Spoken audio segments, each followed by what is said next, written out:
Hey guys, welcome back. Episode 10. Going in the reel here. We've gotten a lot of stuff under the bridge as each week goes by and different things happen in the world. Maybe we talk about them, maybe we don't. Didn't hear any flack really for the last one, not personally, anyways. Which is it's good. We've talked about off camera. We've talked about that this whole YouTube thing for us is really about us being able to have fun and share some ideas with with the world and talk about life, and so we'll keep doing it as long as it's fun. I don't think we're allowed to say how much money we've made. It's not very much. No. But we're still on a free budget, yeah. And I'm still getting to hang out with my brother, and every week we've got something in our cup. Yeah. What's in your cup this week? This week. You went classic. Yeah. You went classics this week. Except for the shirt. We've got an iced Starbucks, not a plug, vanilla coffee. Nice. Vanilla coffee. It's pretty tasty. How's the no drinking wagon going? Honestly, it's one of the easiest things that I do whenever I do it, because I make a personal resolve that this is the thing I'm going to do. And just like anything I do in sort of obsession type, with an obsessive attitude, I should say, I can do it as long as that obsession exists. Mm-hmm. Until I flip the switch and say I don't want to do that anymore, or now I can drink again, or I'm going to do something else. But the only problem I have with that is I don't have the determination necessarily to go to the gym or to work out or something like that, because it's not a habit. I can't build that habit. And just not doing something, everybody says I can't quit something, like not doing it is easier than doing it. Yeah, the easiest thing you can do is just say, I'm not going to do it. And the reason that it works for me is because I say that the thing that I don't want to do is basically a can't item. So right. If you say, I shouldn't, you're lying to yourself. If you say, I could but I won't, you're lying to yourself. If you say you can't do something, you can't do it. It's if you have that in your mindset. Right. I mean, what's the people don't give up things because there's no real reason to. If it's personal sacrifice only, then a lot of people just won't do it. Like I should quit smoking because it costs me too much money. Well, there's always a justification for the cost of an item. Mm-hmm. If you want it, you'll find a way. I mean, somehow junkies living on the street manage to find their fix. Yeah. They'll figure out a way, and that's Not always. Yeah. Well, rarely healthy, I guess. I just got the coffee this week. Kind of thinking about what you're saying, though, it strikes me. There was a lecture I heard one time, and this guy said, people do things because of rewards. Right. So or consequences or outcomes. So when the outcome is certain, Mm-hmm. and the action is clear, you're very likely to do it, right? Like if you said, okay, if I step in front of this train, Smush. my outcome is smush, right? And the outcome and the action are very, very clear. Whereas if you smoke or if you drink, then the outcome is Maybe likely cancer, likely cirrhosis of the liver, likely. But everybody has a story of an 80-year-old right. grandparent who smoked till the day they They'll died. have the world's oldest woman. She's like sitting there toking cigarettes and hitting wine every day and eating some chocolate. Toking cigarettes and hitting wine. Well, my terminology is not. You're not very, very. I'm not down with the cool kids when it comes to those choices. But what I'm saying though is because it's an uncertain outcome, then you're less likely to do it. Like exercise, we talked about exercise. I had a lot of success with the Healthy Wager website and the bet that I made against myself, and I worked at it for about 8 months. Lost a whole bunch of weight, did a bunch of exercises, played with the kids every day, ate healthy food for the most part, hit my goal weight the next day. I'm like, I think Taco Bell would be great right now. right? Like I felt like I'd earned it, and all of a sudden, the next outcome was uncertain. To lose 10 or 15 more pounds, which would have got me to my goal weight, my final goal weight, was like, I might make it, I might not. Right. And so, because it became less clear to me, I guess in my brain, somehow I justified like not doing it. And yet, you mentioned trying to do things you're uncomfortable with. Like I did the Warrior Dash this week. Oh, I got my shirt on. I did the Warrior Dash this week. Right. And I'm really proud that I did it, and it kicked my butt. Yeah. Just obliteration. I am not built. I believe this would come through on the video. I'm not built for dashing. Warrior dashing or any other type of dashing. I am not a dasher at this present. A short sprint to catch a falling cookie. It's a dash. It counts. Oh, that might be the title of this episode. A short sprint to catch a falling cookie. So I did it. I finished it. Thank you to my friend Jim, who did that with me. I told him he was going to have to run really, really, really slow to keep up with me. He's the boxer friend I was telling you about a couple of weeks ago. Phenomenal guy. Ran it with me. Jogged like up, turned around, jogged back, caught me, jogged up again, jogged with another group, turned around, came back, got me again. I went in between jogging and walking and through the mud puddles, came out obliterated. But those things it's a personal accomplishment to do them, and I think they're great.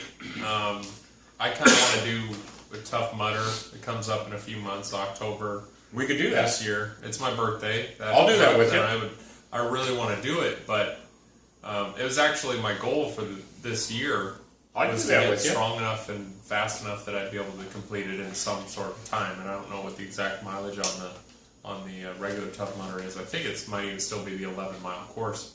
But that's a long way. It's a crazy tough mudder. I mean, I've seen these other mud runs and stuff, and it seems to be a really popular thing now. I was watching the Spartan races on TV, and that's like a team sport, and those guys are killing themselves, killing each other, even though they're on the same team, to like climb up this wall and stuff like that. And I don't know. I don't think I have what it takes to do it, but if I can cross the finish line on my own 2 feet, I think I win. I can tell you, I did mine on Saturday. It's Tuesday today. I am hurting today from what I did on Saturday. Though I had to do that, it's 5K, 3 miles and change. 3 miles and change, and then go into work for a 13-hour shift. So I was not making wise choices. No. But I did it. Personal sacrifice. I got a medal. To get yourself a plastic coated. Yeah. What is it? I don't know. It was like a metal. It was like a metal tin helmet. It was like a helmet. Stamp. And a T-shirt. Okay. My wife and kids ate the food. Ticket. But your accomplishment is nothing you can show necessarily on the outside. Maybe a shirt and maybe a medal, but you accomplished it on your own, right? Whether you had assistance or not, unless somebody literally drugged you through the mud, which is kind of an accomplishment on their part. But you made it across the finish line, and that's why. I'm glad I did it. You made that. Yeah, sacrifice. I was hurting pretty bad, but now I'm glad I did it. Yeah. Would you do it again? Yeah, I would do it again. I think that kind of to your point about making decisions about how you're going to control your life. We all make choices to pursue our version of getting better, our version of excellence, our version of trying hard, and we don't always choose that. We don't always choose the hard choice. Right. Sometimes we're like, I could go to the Tough Mudder, or I could watch Rush Hour again. I could watch somebody else do the Tough Mudder. I could watch the Tough Mudder on TV. Yeah. And I certainly, as an individual, have physical fitness and nutrition. I see it as my biggest obstacle. I feel like it's the thing that I just over and over and over again feel frustrated with. And I don't think I can blame our culture or magazines or whatever. You can blame a lot of factors on making the good choices for food and exercise and getting up at the right time instead of hitting the snooze button 5 times, or putting down the bottle in my case, or not having a cup of coffee 2 hours before I'm supposed to go to bed so that I don't stay up till midnight. And still, I feel great every day, despite lack of sleep and everything like that, because I over-caffeinate myself. So I'm drinking an energy drink all the time. And Love caffeine. That's killing me inside. I'm sure the aspartame is doing something to my body that I definitely don't want to have, in a couple of years. It's going to take that long for me to really see the results. So at what point can I make the good choice to basically make only good choices? And if I can't do that, I feel like I'm always going to be in the same boat where, yes, I'll give it up for a month or 2 months or something like that, but then I'll come right back. And then I was down to 240 pounds at my lowest weight. I gave up drinking for 3 months before that, as a personal goal, because I'd never gone 90 days before. Mm-hmm. It's also supposed to be the minimum amount of time for your liver to recover from whatever damages you're doing to it, and it helps purify the body.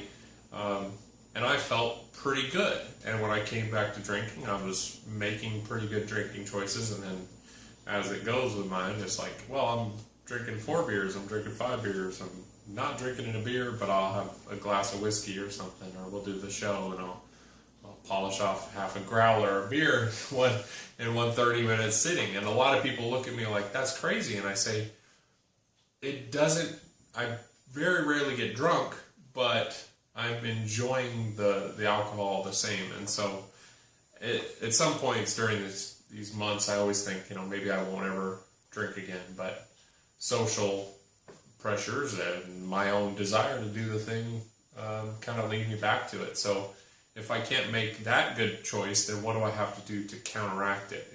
Do I work out more, or do I eat less, or what's the alternative to having your cake and eating it too versus not having cake ever again? And I think that's a bad way to be. You kind of brought up the social pressure issue, right? I think all of us have looked at somebody and given them advice. And I think all of us have looked at somebody who's making choices we don't agree with, and we've judged them, right? We can judge people's food choices, we can judge people's house choices, we can judge people's financial choices, career choices, makeup, girlfriend choices, right? Parenting choices. You can judge everything about other people. And then in your own life, you have failings too. Yeah. That you know that you're failing at, that you know you're doing wrong. And you're like, well, at least I'm not doing what that person's doing.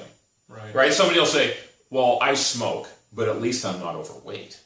And somebody else will say, well, I drink, but at least I don't smoke. And somebody will say, well, I drink and smoke, but at least I know how to manage my money.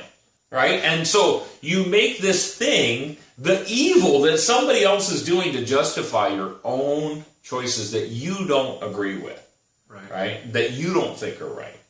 And it's such a trap for our minds. It's such a trap, because if you don't think it's right, don't do it. But it's so hard to follow that advice, right? Where people...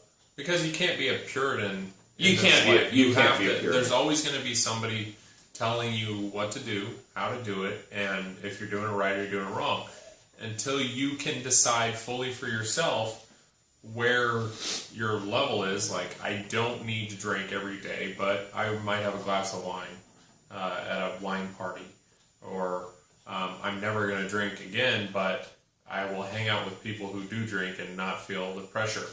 I don't think any of us master our nature, right? I think our nature is to be exactly everybody else. Well, no, I think our nature is to be self-destructive in some ways, right? If you look at overeating or overdrinking or oversmoking or not exercising or making bad financial choices or making bad relationship choices, there's elements of fun and pleasure in all of those things. Mm-hmm. And I don't want to go I don't want to hit it from a perspective of judging people. I'm saying we as people enjoy the negative the things. negative choices, right? And I If think you a look lot at of those that things, is somebody else had said that alcohol wasn't bad or smoking wasn't bad or whatever. If we were still living in the 60s or something like that, and when the doctor said every doctor said smoking was Yeah. good for you, yeah, and ecstasy was prescribed at your there was local pharmacy. cocaine in the 1800s and everything like that. No one said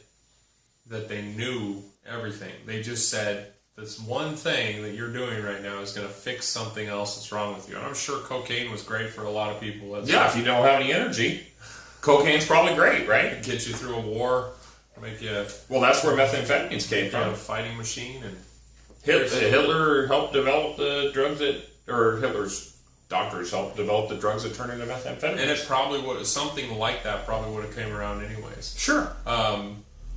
The world is so messed up from one person's perspective.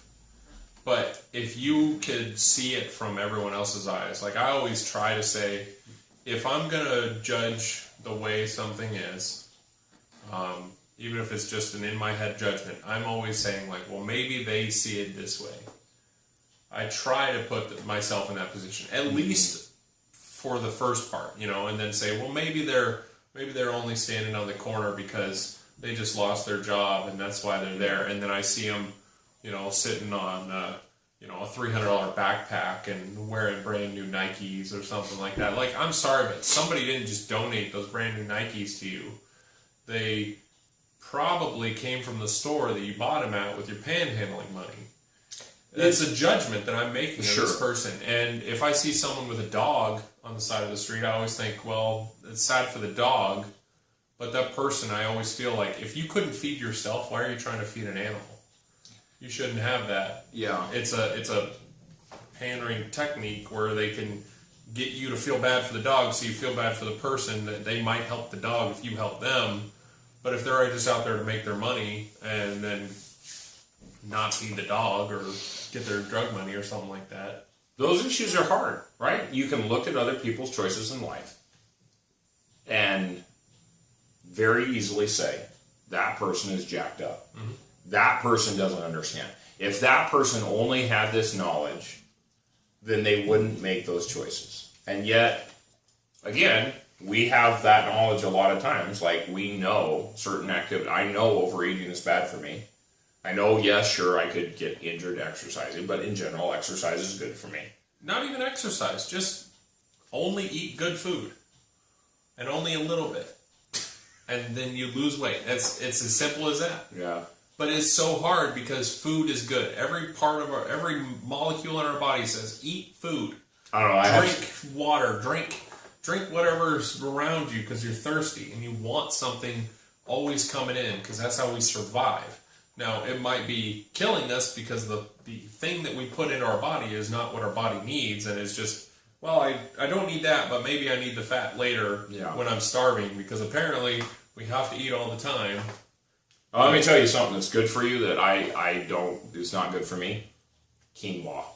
Quinoa is terrible for me.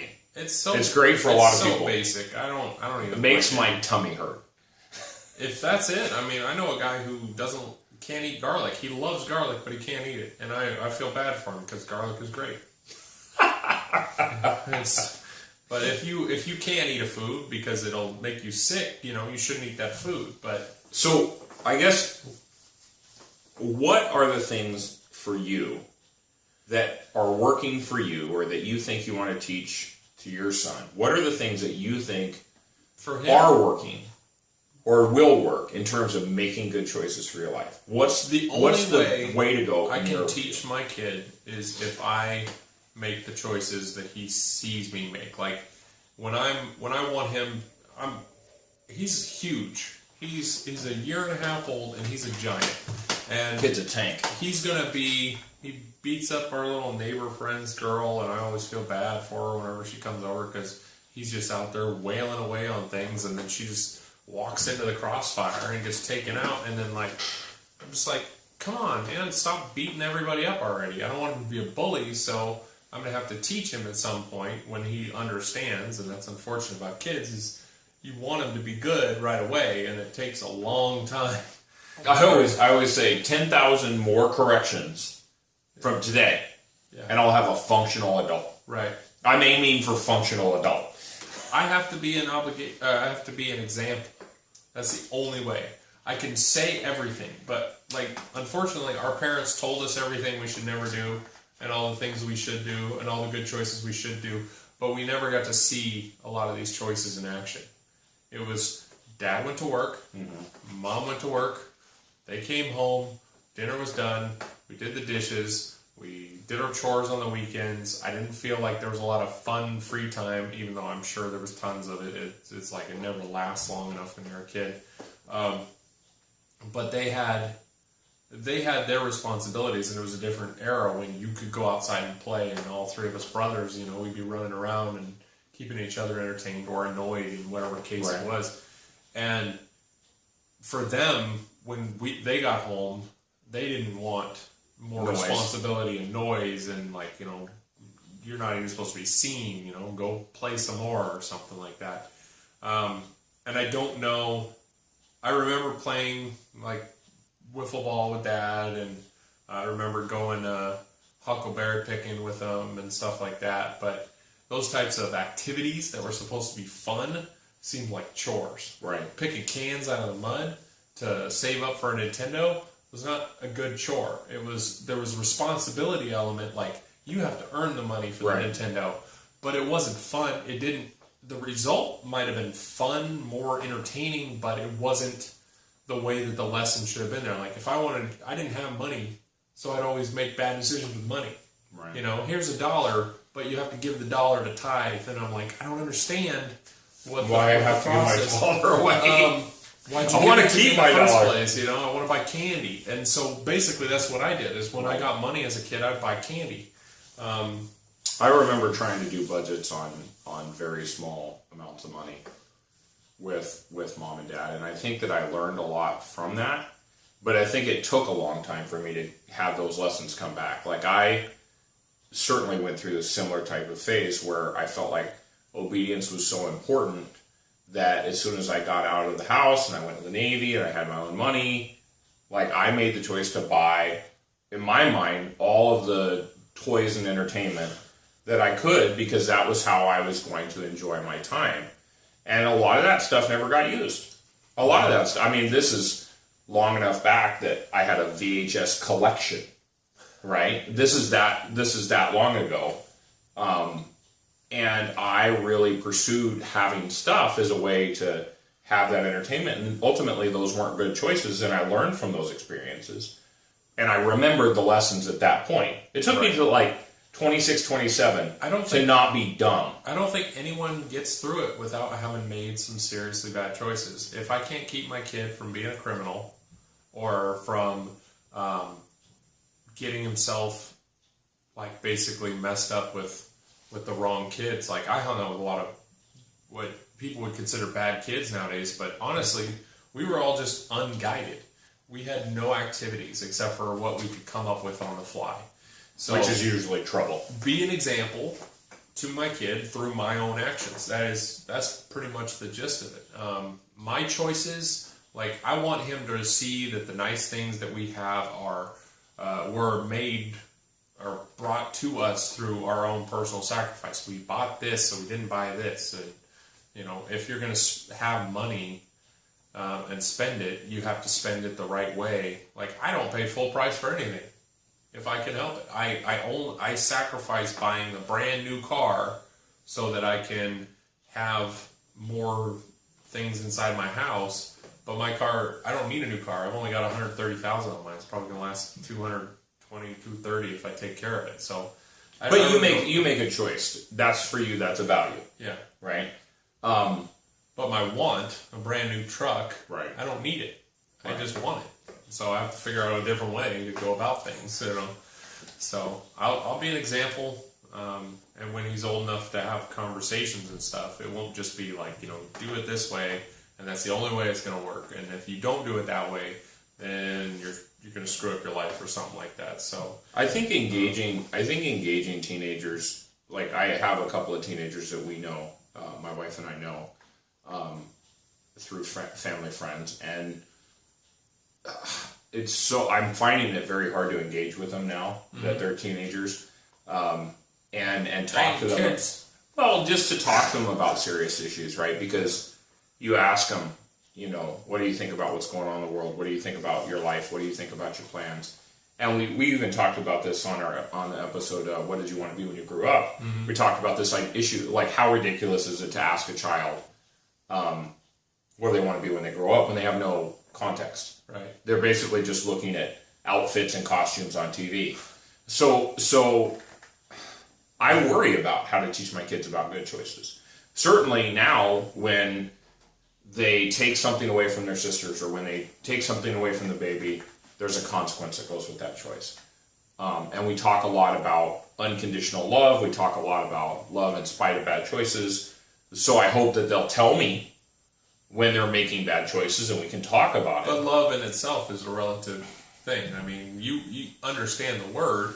You know what it means now to have loved someone, lost them, to love an object and see it broken in front of you. I got my brand new iPhone 14 and it just shattered. Right. Well, it should levitate at that point, right? It probably should.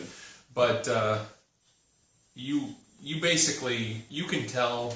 I say it to my kid every night. I just want him to be familiar with the word, so that he has the context when he later understands it. But I still don't think until you make sacrifice, you lose something you think you love, or you have your first boyfriend or girlfriend or something, and they disappear on you, and you're like, oh, I was so broken by that. That were my real love, and you get over it, and you say like, well, maybe it wasn't really love, maybe it was just this, and that way, the level that's of pain or joy that's associated with that word really comes into context. It's like you don't know, that you made the wrong choice when the consequence hits. Because otherwise, if you stole that candy bar from the store and nobody caught you, oh, that candy bar is so good. Yeah. Even though it's bad, and it's bad because somebody told you, don't steal. There wasn't a consequence. You watch an episode of Cops or something like that, you just didn't have the consequence associated with it until it was too late. So I do feel though, for our parents, and again, our relationship with our parents is individual, but my relationship with our parents has changed so much since I was a teenager. I think that for my parents, when we were growing up, we had to have obedience without a conversation. Right. And so having obedience without a conversation for my kids is never on the table. We will always have a conversation about, even before the consequence happens, because after the consequence, a lot of times they're going to be upset. They're going to be crying. And so our process is we talk about the action. We talk about the consequence that they're going to have. We talk about what was supposed to occur while they're calm, right? And then we have a consequence, and then we calm down and reconcile. Yeah. And so that process for me is very much to have that conversation. So I hope that builds confidence in them. But again, my kids are all a big experiment anyway. So. Right. You have to turn them back into the government at some point. Any final thoughts? This week has been hectic in the world, but we're gonna keep talking about things that are hopefully not too down, whenever we can, and keep our own lives on the right path. So if you like what we're doing here, we don't say it ever, but like us. This is kind of our desperate plea, being 10 episodes in, that you guys should like the video if you like it at this point, and don't dislike it, please, if you don't like it. I think dislikes count though too. They do. They might hurt our feelings. Leave a comment, because we're really just opening the discussions on these little things in our own worlds, but if we're somehow touching your world too, let us know, because that's kind of what we're here for at this point. We really enjoy it. So, you guys have a good week, and we'll see you next time. Thanks for watching. Bye. Bye. It's definitely out of time now. Yeah, now we're out of time.